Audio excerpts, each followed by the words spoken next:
Hi hello viewers. So ಇವತ್ತು ಏನು ನೋಡ್ತೀವಿ ಅಂದರೆ Krishnarajapuram hanging bridge. Okay, so ಈ ಬ್ರಿಡ್ಜ್ ಬಗ್ಗೆ ನಿಮ್ಗೆ ಆಲ್ರೆಡಿ ಎಲ್ಲ ಗೊತ್ತಿರುತ್ತೆ.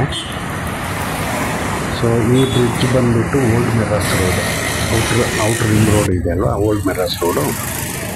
ಆ ಔಟ್ರ್ ರಿಂಗ್ ರೋಡ್ಗೂ plus old Madras road connect ಮಾಡೋದಕ್ಕೆ ಇದಕ್ಕೆ ಬ್ರಿಡ್ಜ್ ಕಟ್ಟಿದ್ದಾರೆ. 2003ನಲ್ಲಿ ಕಟ್ಟಿದ್ದಿದ್ದು. ಯಾರು ಕಟ್ಟಿದ್ದಾರೆ ಅಂದರೆ ಆಫ್ಘಾನ್ಸ್ ಫಾರ್ IRCON ಅಂತ. ಸೊ ಇವ್ರು ಕಟ್ಟಿರೋದು ಪ್ರೈಮ್ ಮಿನಿಸ್ಟರ್ ಆಫ್ ಇಂಡಿಯಾ, ಅಂದರೆ ಆವಾಗ 2003ನಲ್ಲಿ ಇದ್ದ prime minister of India Atal Bihari Vajpayee ಅವರು ಓಪನ್ ಮಾಡಿದ್ದಾರೆ. ಓಪನ್ ಮಾಡಿ ಇದು ಬಂದ್ಬಿಟ್ಟು ಔಟ್ಸ್ಟ್ಯಾಂಡಿಂಗ್ ನ್ಯಾಷನಲ್ ಬ್ರಿಡ್ಜ್ ಅಂತ ಡಿಕ್ಲೇರ್ ಮಾಡಿದ್ದಾರೆ by the Indian institute of bridge engineers. So ಇವರು ಡಿಸೈನ್ ಮಾಡಿ ಕಟ್ಟಿರೋ ಈ ಹ್ಯಾಂಗಿಂಗ್ ಬ್ರಿಡ್ಜ್ನ most outstanding national bridge by the Indian institute of bridge engineers ಅಂತ ಡಿಕ್ಲೇರ್ ಮಾಡಿದ್ದಾರೆ ಸೆಂಟ್ರಲ್ ಗೌರ್ಮೆಂಟು. ಸೊ ಇದು ಬಂದ್ಬಿಟ್ಟು ನೋಡಿದ್ರೆ ನಿಮಗೆ KRಪುರಂ ರೈಲ್ವೆ ಸ್ಟೇಷನ್ ಇದೆ. ಆ ರೈಲ್ವೆ ಸ್ಟೇಷನ್ನು ಮೇಲೆ ಇದೆ ಈ ಬ್ರಿಡ್ಜ್ ಬಂದ್ಬಿಟ್ಟು ಹ್ಯಾಂಗಿಂಗ್ ಬ್ರಿಡ್ಜು.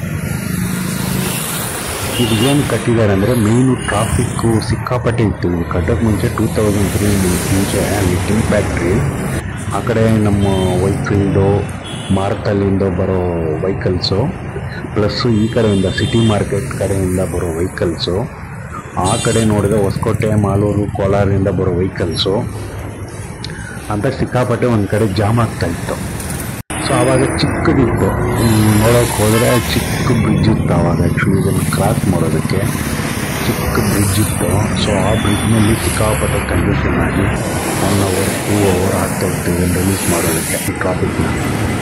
ಸೊ ಆವಾಗ ನಮ್ಮ ಸ್ಟೇಟ್ ಗೌರ್ಮೆಂಟು ಸೆಂಟ್ರಲ್ ಗೌರ್ಮೆಂಟ್ ಹತ್ರ ರಿಕ್ವೆಸ್ಟ್ ಮಾಡಿಕೊಂಡು ಅವರು ಬಂದ್ಬಿಟ್ಟು ಇದನ್ನು ಅಪ್ರೂವ್ ಮಾಡಿ ಸೊ ಈ ಬ್ರಿಡ್ಜನ್ನ ಹ್ಯಾಂಗಿಂಗ್ ಬ್ರಿಡ್ಜನ್ನು ಕಟ್ಟಿರೋದು. ಸೊ ಇದರಲ್ಲಿ ಹ್ಯಾಂಗಿಂಗ್ ಬ್ರಿಡ್ಜ್ ಅಂತ ನೋಡೋಕ್ಕೆ ಹೋದರೆ ನೀವು, ಸೊ ನಿಮಗೆ ಮ್ಯಾಕ್ಸಿಮಮ್ ಬಂದುಬಿಟ್ಟು ಅಂದರೆ ಬರೀ ರಾಡ್ಸು 2 ಪಿಲ್ಲರ್ ಇರುತ್ತೆ, ಆ ಕಡೆ ಈ ಕಡೆ ದೊಡ್ಡ ಪಿಲ್ಲರ್ಸ್ ಇರುತ್ತೆ. ಆ ದೊಡ್ಡ ಪಿಲ್ಲರ್ಸ್ನಲ್ಲಿ ಬರೀ ಐರನ್ ರಾಡ್ಗಳು, ಹ್ಯಾಂಗಿಂಗ್ ರಾಡ್ಗಳು ಕೊಟ್ಟು ಇದನ್ನು ಕೆಳಗಡೆ ನೀವು ನೋಡಿದ್ರೆ ನಾನು ತೋರಿಸ್ತೀನಿ ನೋಡಿ. ಕೆಳಗಡೆ ಆಮೇಲೆ ಕೆಳಗಡೆ ನೋಡೋಕ್ಕೆ ಹೋದರೆ ಬ್ರಿಡ್ಜ್ ಕೆಳಗಡೆ ನೋಡೋಕ್ಕೆ ಹೋದರೆ ಅಲ್ಲಿ ಏನು ಪಿಲ್ಲರ್ಸ್ ಏನು ಜಾಸ್ತಿ ಇರೋಲ್ಲ. ಯಾಕಂದರೆ ಕೆಳಗಡೆ ರೈಲ್ವೆ ಟ್ರ್ಯಾಕ್ ಇರೋದ್ರಿಂದ ಹೆವಿಯಾಗಿ ಅವರು ಪಿಲ್ಲರ್ಸ್ ಹಾಕಿಲ್ಲ. ಸೊ ಈ ರೋಡ್ ಬಂದುಬಿಟ್ಟು ಬರೀ ಹ್ಯಾಂಗಿಂಗ್ ರಾಡ್ಸ್ ಇದೆ ಅಲ್ವಾ, ಕೇಬಲ್ಸು ರಾಡ್ಸ್ ಥರ ಇದೆ. ಅದು ನೋಡೋಕ್ಕೆ ಅದು ಏನಂತ ಕರೀತಾರೆ ಅಂತ ನಂಗೆ ಗೊತ್ತಿಲ್ಲ, ಅದು ನೋಡಿ ಬೇಕಾದ್ರೆ ಬರೀ ಅದನ್ನು ಹಿಡ್ಕೊಂಡೆ ಬರೀ ಟೋಟಲ್ ಬ್ರಿಡ್ಜು ಎಲ್ಲ ವೆಹಿಕಲ್ಸ್ ಹೋಗೋದನ್ನು ಬರೋದನ್ನು ಕಂಟ್ರೋಲ್ ಮಾಡುತ್ತೆ ನೋಡಿ. ಅಲ್ಲೋಗಿ ಇವಾಗ ನಿಂತ್ಕೊಂಡ್ರೇನು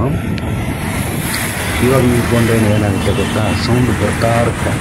ಈ ಬೈಕ್ ತಗೊಂಡೋಗಿ ನಿಂತ್ಬಿಟ್ಟು ಒಂದು 10 ನಿಮಿಷ ನೋಡಿ ಆ ಕಡೆ ಈ ಕಡೆ ವೆಹಿಕಲ್ಸ್ ಬರ್ತಾ ಇದ್ದರೆ ಏನಾಗುತ್ತೆ ಗೊತ್ತಾ, ಬ್ರಿಡ್ಜ್ ಶೇಕ್ ಆಗೋ ಥರ ಕಾಣಿಸುತ್ತೆ. ಆ್ಯಕ್ಚುಲಿ ಶೇಕ್ ಆಗಲ್ಲ, ಬರೀ ರಾಡ್ಗಳಿಂದ ಆ ವೆಯ್ಟೆಲ್ಲ ನಿಮಗೆ ಕಂಟೈನ್ ಮಾಡ್ಕೊಂಡಿರೋದ್ರಿಂದ.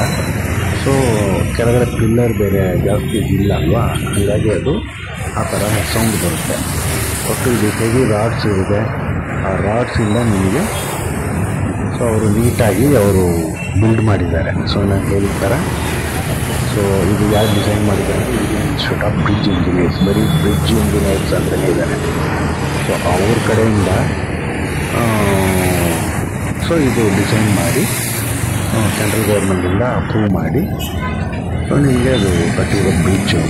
ಸುಮ್ಮನೆ ಮಾಹಿತಿ ಹೇಳೋಕ್ಕಂತ ಎಲ್ಲರೂ ನೋಡಿರ್ತೀರ, ನೋಡೋಕ್ಕಂತ ಹಾಕಿಲ್ಲ. ಇದ್ರ ಬಗ್ಗೆ ಹಿಸ್ಟ್ರಿ ಏನು ಎಂತ ಅಂತ ಆ ಕಡೆ ಸುಮ್ಮನೆ ಹೋಗ್ತಾ ಇರೋವಾಗ ಸೊ ಅದು ಆ್ಯಕ್ಚುಲಿ ಹಾಕಿತ್ತು. ಮತ್ತು ಇನ್ನು ನೋಡಿದ್ರೆ ನಿಮ್ಗೆ ಅಲ್ಲೇ KRಪುರಂ ರೈಲ್ವೆ ಸ್ಟೇಷನ್ ಇದೆ, ನಾನು ತೋರಿಸಿದ್ದೀನಿ ವಿಡಿಯೋನನ್ನೇ.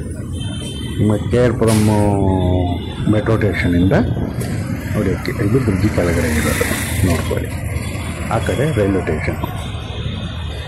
Okay, so bye. ಸಬ್ಸ್ಕ್ರೈಬ್ ಮಾಡಿ, ಲೈಕ್ ಮಾಡಿ, ಶೇರ್ ಮಾಡಿ, ಕಮೆಂಟ್ ಮಾಡಿ, ಸಬ್ಸ್ಕ್ರೈಬ್ ಮಾಡಿ.